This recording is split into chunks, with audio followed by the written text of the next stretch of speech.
Deputy Micheál Martin. Ceann Comhairle. Tánaiste, there is no question but that mortgages and the cost of mortgages represent an extraordinary burden on thousands of Irish families. And without question, many families see no light at the end of the tunnel. We now have 96,000 households in arrears for over 3 months with their mortgages. And many people see no light at the end of the tunnel. In addition, the personal insolvency arrangements give complete control to the banks, really, in terms of the resolution of household debt. Now, to add to all of that, to add to the misery, the concern, the anxiety that people genuinely have, the state-owned banks, AIB and EBS, have decided to increase the variable mortgage rates by another 0.4%, which really is a devastating blow to many mortgage holders. We're looking at about €800 a year extra for an average loan of 300,000. That's a savage increase for many people. It'll cripple family budgets. And it represents a very cynical profiteering ethos within those banks who are really making variable mortgage holders a sacrificial lambs in terms of their particular agenda. It's a very sneaky rise in advance of an anticipated ECB cut next week. Many people say, you know, is anybody going to do anything about it? Is the government indifferent to the plight of those mortgage holders who are going to suffer significantly as a result of this hammer blow announced by AB, EBS and Haven yesterday? And it's worth pointing out that in the 2011 Central Bank report, the variable mortgage rate pricing in Ireland, it concluded that, quote, it appears that some lenders are charging higher variable rates to compensate for the losses they are making on their tracker loans. Quote, a risk with such a strategy is that it may be counterproductive and continue to exert upward pressure on arrears. There is no doubt, Tánaiste, that this will add to the number of families and people in arrears. If you throw in the property tax and other charges, the situation is looking impossible now for many average families. Thank you. And this will lead to more mortgage arrears. The question I have, Tánaiste, will the government intervene in this situation, meet the banks and ask them to reverse this savage cut, or sorry, this savage rise on variable mortgage holders? Thank you. Tánaiste. Well, the answer to the question is that the government has already intervened in relation to mortgage arrears and in relation to addressing the problem of mortgage arrears. This is one of the biggest problems that many householders face now in this country. The households who are in mortgage arrears, in many cases people who bought homes at the height of the property bubble. You'll recall that, Deputy Martin, that there was a property bubble in the lifetime of the government in which you served, and many people got stuck with high mortgages, which they are now finding very difficult to pay. What we have done to address that is to put in place first of all, new legislation, the personal insolvency legislation, for the first time, something that wasn't addressed by the previous government, bringing down to 3 years the period of time for personal insolvency, putting in place a range of non-judicial personal insolvency settlement methods. Now, that system has come into operation at the beginning of 2013. Since the beginning of 2013, 8,000 arrears accounts have been addressed under that system and have been resolved, and settlements and arrangements made for the payment of them. There's a lot more to be done, and as far as the government is concerned, we are encouraging the banks, financial institutions, to speed up that process, to reach settlements with people who are in mortgage arrears, so that they can get on with their lives, so that they have certainty about where they are in terms of their mortgage difficulties. The announcement by AIB that it's increasing the standard variable mortgage rate a similar announcement by the EBS is, of course, bad news for mortgage holders. There's no doubt about that. But as Deputy Martin, I'm sure, is aware, that is a commercial decision that is made by those two institutions. Deputy Martin. The government owns the EIB and EBS. And I asked you, were you going to intervene to have this rate increase reversed? Because the Keane report was published 2 years ago. Nothing happened for over 2 years in terms of many of the sensible recommendations it recommended.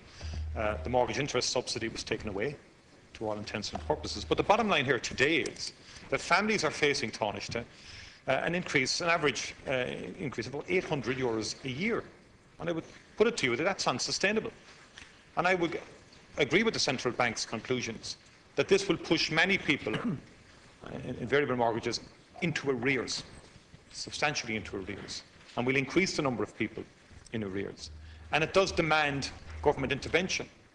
It will damage the families themselves, but it will actually cripple the economy.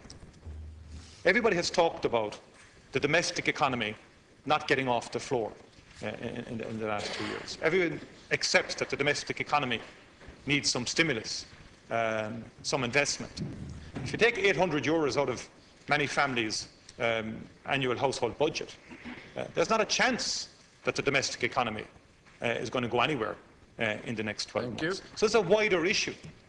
It's extraordinarily difficult for the families concerned, but it has repercussions and implications for the broader domestic economy. And it demands, 2 years ago, when the banks refused to pass on an ECB cut, you made a great play, the government did, of hauling in the banks. Question, please. But it seems that now was just all optics. You're not even saying now you're going to talk to them about this savage increase, which represents cynical profiteering, and in my view is not in the interests of the shareholder, ultimately, because it's going to damage the economy. And I think the fundamental question that needs to be asked, is it about just getting the banks sorted or the economy sorted? Thank you. And it seems to me that the mortgage holder is at the end of the queue, and there's just complete indifference to the plight of that mortgage holder, given the scale of the increase on their weekly, monthly and annual household budget. So I would say to you, Taoiseach, I think there is a need to intervene in this particular case on behalf of the families and on behalf of the wider economy as well. Thank you. Well, as I said, any announcement of an increase in mortgages is bad news for mortgage holders. There's no doubt about that, and there's no arguing that. But I think it's important that we stick to the factual situation. Now, you've said twice that the average increase is €800 a year. That's not the case. The average standard variable rate mortgage in the AIB is €128,000, which means that the increase is €24 a month. It's bad news for the householders concerned, but that doesn't amount to €800 a year.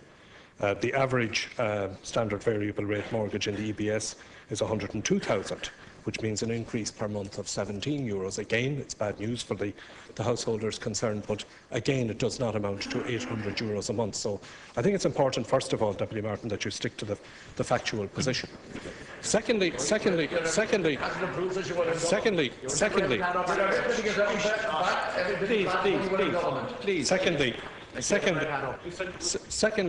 you're also wrong when you state that the government didn't act on the Keane report. The government did act on the Keane report. That's why we have personal insolvency legislation introduced. That is why the Personal Insolvency Service has been established. That's why a range of measures have been advanced to help people who are in mortgage distress. Our objective here is to aim to get settlement of mortgage arrears difficulties that people have. We have now put in place the architecture under which that can be done. As I've said, since the beginning of this year, 8,000 have been settled. We need to speed that. We need to see that. We need to see that speeded up, and we are in constant contact. We are in constant contact with the banks to encourage them, to drive them forward, to get the settlements made with families. The objective here is that we have to get to a point we have to get to a point where people can get their mortgage difficulties settled and where they can get on with their lives. Thank you. Deputy McLaughlin, on behalf of the Taoiseach, as we're discussing, tens of thousands of homeowners have woke up this morning to get another interest rate hike, this time from AIB and EBS. It's a very sneaky rise, Taoiseach, when you know that the ECB will probably have a likely cut next week. But Taoiseach, it's even more galling for homeowners when they followed proceedings yesterday, where Richie Boucher was awarded his pay remuneration package of €843,000. Taoiseach, where is the Labour Party in all of this? A few short years ago, your party's policy was that the pay cap for bankers' pay should be €250,000, in line with the then Minister of Finance's income. That was your policy. A number of your backbenchers made a big stand about this week and confronted this issue very, very vigorously. And it seemed at one point like you were going to make a stand once and for all in relation to these issues. But then, very interestingly, yesterday, Minister Brian Hayes is behind you there now, confirmed to all of us that this was not Minister Michael Noonan's decision, was not Fine Gael's decision, but was a government decision. So, Taoiseach, can you confirm, did you sign off in that decision at the Economic Management Council, in Cabinet? Were you in agreement with the Labour Party, in full agreement with this decision? And how can you justify the extraordinary concern for those at the top of the banking system, like Richie Boucher, who was so party to this crisis that we face, try and avoid using when you compare that to people's the names? lack of concern in terms of the whole Croke Park issue right now? Thank you. Taoiseach. I don't agree at all with the top levels of pay in the banks. I think they're far too much, and I think they have to be. I think they have to be brought under control. And when Minister Hayes referred yesterday to a government decision, that government decision is to support and to seek the implementation of the report that has come from Mercer's on pay in the banking system.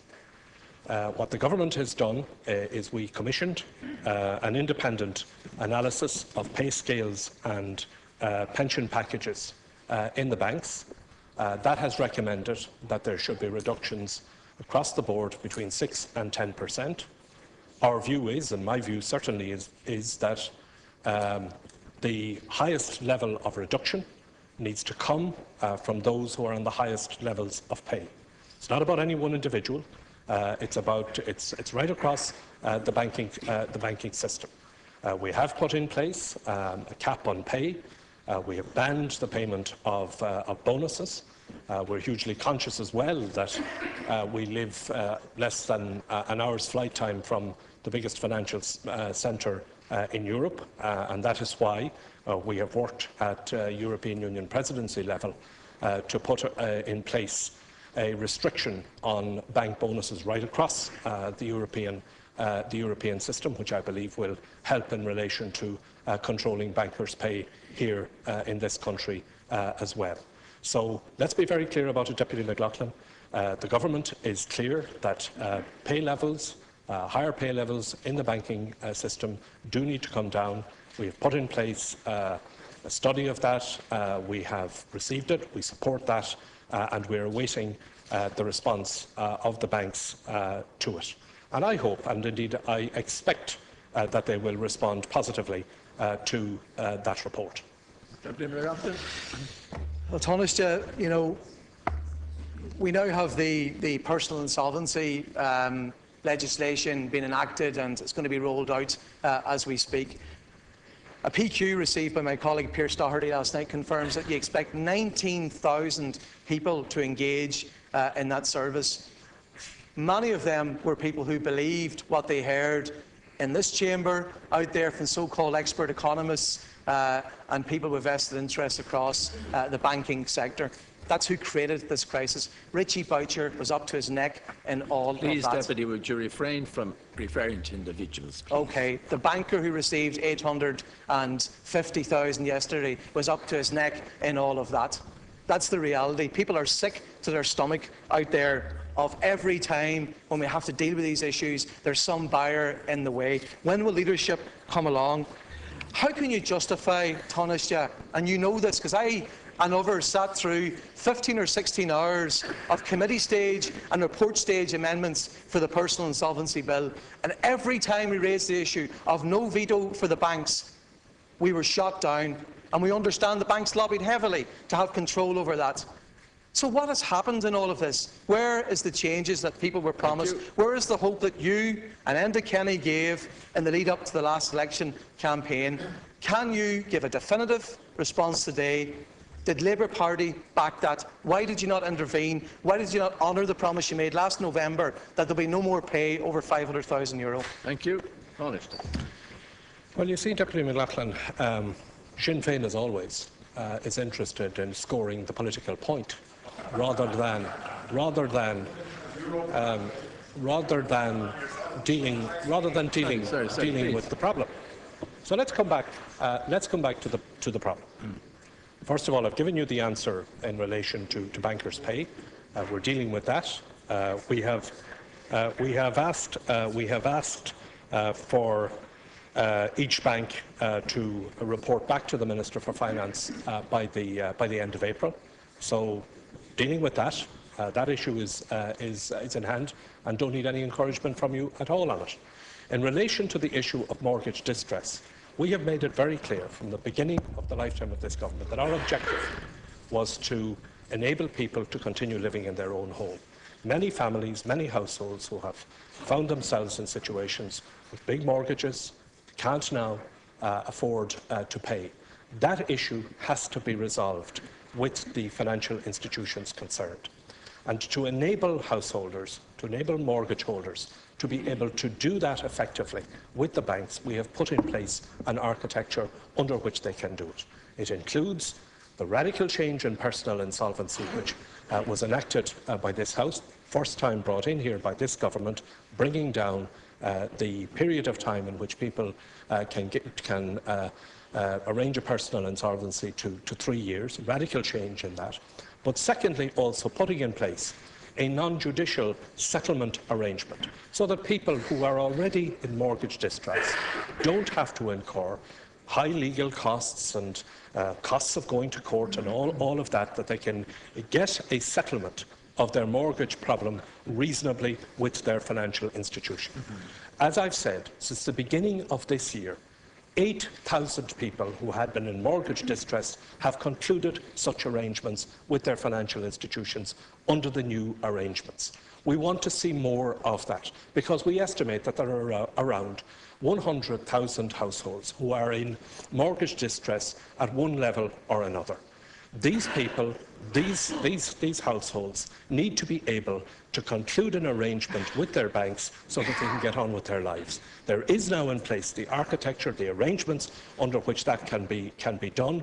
The government is going to keep a very close watch on how that is progressing. As far as we are concerned, our position is that we are on the side of those householders who, not those who won't pay, but those who can't pay, who have found themselves either because of job losses or because of business difficulties or financial difficulties, that they can't pay these high mortgages, that we get a settlement, that they get a settlement with their banks so that they can move on and move on with the rest of their lives. And progress is being made on that. At the end of the day, this is about making sure that we resolve the problem for the householder who's in mortgage distress. I'm glad that 8,000 so far this year have managed to achieve settlements. We want to see more of it, and I would encourage the banks and the financial institutions to do more of it, to do it more quickly, and enable people to get on with their lives. Thank you. Deputy Hannigan.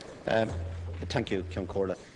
Taoiseach, the results of a number of surveys released in recent weeks strongly indicate that the Irish consumer is still paying a premium for their groceries when compared to EU countries.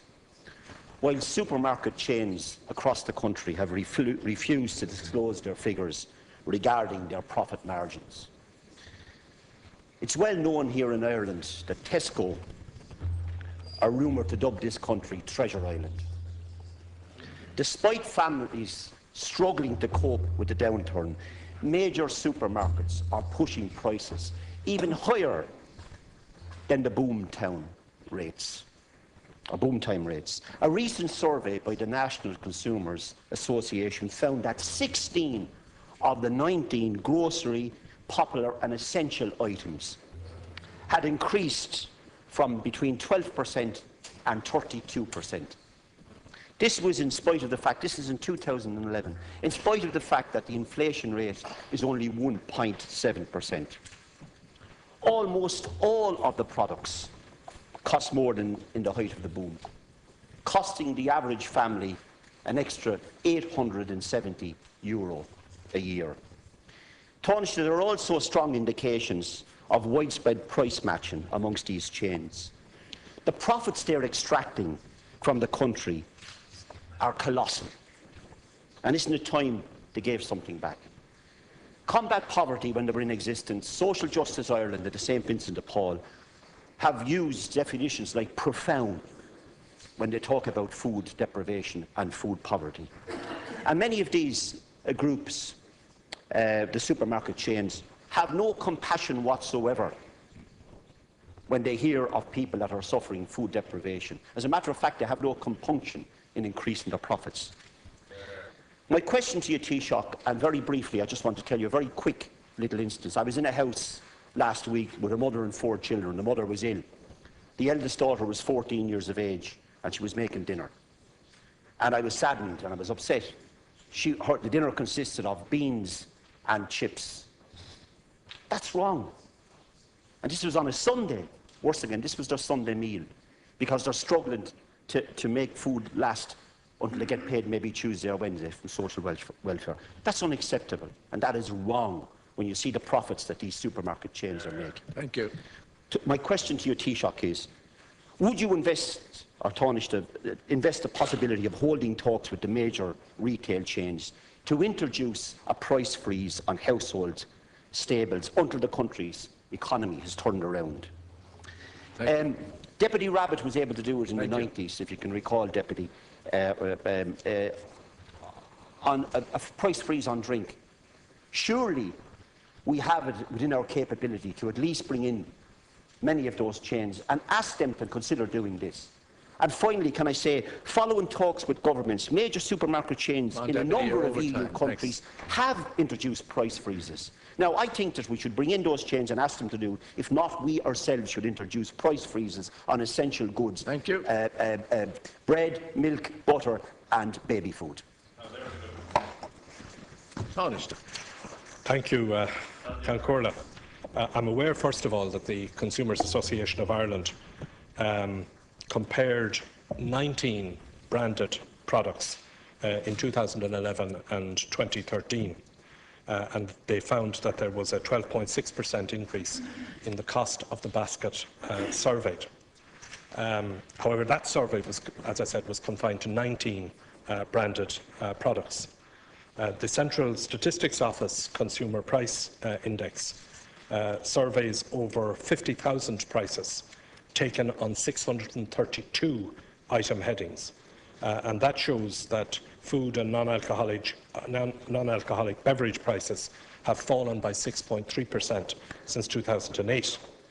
However, the most recent CSO figures does show an increase of 1.6% for the year ending March 2013. And I understand that the explanation for that increase is that there's been an increase in certain commodity prices, some of which were affected by weather and energy costs. Now, the programme for government contains a specific commitment to enact legislation to regulate certain restrictive anti-competitive practices in the grocery goods sector. The government intends to give effect to this commitment by including an enabling provision in the Consumer and Competition Bill. This bill will also merge the National Consumer Agency and the Competition Authority update and reform competition law on foot of a review of the operation and implementation of the Companies Act 2002 and give effect to the recommendations of the advisory group on mergers. Work on the drafting of the Consumer and Competition Bill is advancing, and the bill is included in the A list of the Government's current legislative programme, so it's expected to be published this session. In addition to that, the staffing for enforcement in competition is being strengthened with the recruitment of some new personnel. Thank you. Deputy Halligan. Taoiseach, I have no doubt in my mind that we're in the grips of a nutritional recession triggered by food poverty. And again, I would appeal to you that when you have those big supermarket chains who refuse to reveal their profits, and everybody knows the huge profits that they're making, where everybody else in this country have been asked to help out this economy, the people that are suffering food deprivation themselves have had to take cuts. Yet the big supermarket chains increase their profits year after year after year.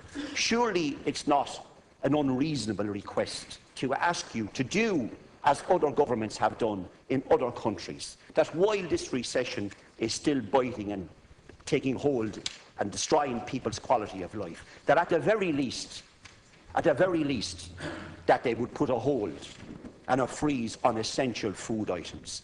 I'm asking you again, Taoiseach, you didn't answer that part of the question, and I recognise some of the answers you gave regarding your plans. But I'm asking you again, would you consider bringing in the Tesco's, the Aldi's, the Lidl's, and ask them on the 19 most essential food items, which we all know, bread, milk, butter, baby food and so on, would they put a freeze on them just for 2 years? They're still going to make astronomical profits. It's there, we should be asking them to make their contribution to help out this economy where everybody else has made it. And I do believe that if they don't do it, we have the ability here as legislators to bring in a price freeze on essential items, and that we should do. Thank you. Well, as I've said, the route that the government is taking on this issue is the legislative route. You know, we can ask, you can have all the discussions that you want, and yes, I would agree with you that supermarkets should not be increasing the prices of essential goods. But we intend to, we gave a commitment in the programme for government that we were going to deal with anti-competitive practices in the grocery goods sector. We are going to deliver on that. We are going to deliver on that in the Consumer and Competition Bill. That bill will be published this session. There will be an opportunity for members of the House, obviously, to participate in the debate on that bill when it is presented. And that action is being taken in order to protect the consumer, in order to protect consumers against overpricing, against profiteering, against anti-competitive practices in the grocery goods sector. Now, I think that supermarkets and supermarket chains and so on, aware of the government's intention in that regard, I think that the message should be very clear to them in relation to their pricing policy, and I would expect that they would act accordingly. Thank you. That completes Leader's question.